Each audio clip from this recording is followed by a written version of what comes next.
स्वागत है आप सभी का एक नए वीडियो में। आज का अपडेट में आपको महरेल और चंदेसर स्थान के बीच में ब्रिज का निर्माण चल रहा है, उसका अपडेट आपको इस वीडियो में देने वाले हैं।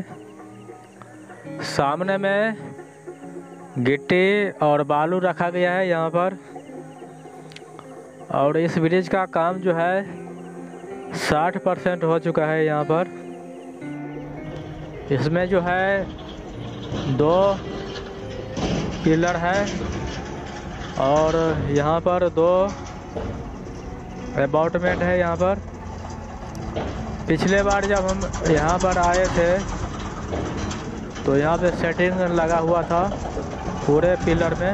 अभी जो है सभी पिलर का जो है सेटिंग निकाल दिया गया है।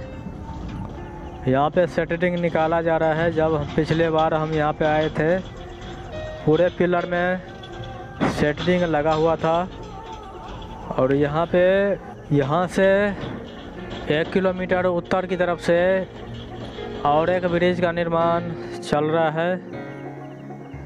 ये ब्रिज जो है महरेल रेलवे स्टेशन से 3 किलोमीटर उत्तर की तरफ से निर्माण किया जा रहा है। बिल्कुल नया ब्रिज है।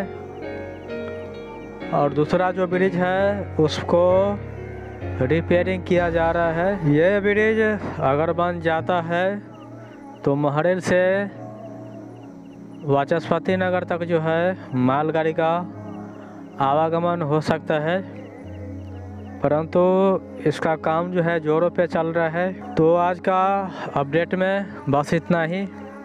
फिर से मिलते हैं किसी नए वीडियो में नए अपडेट के साथ। जय हिंद।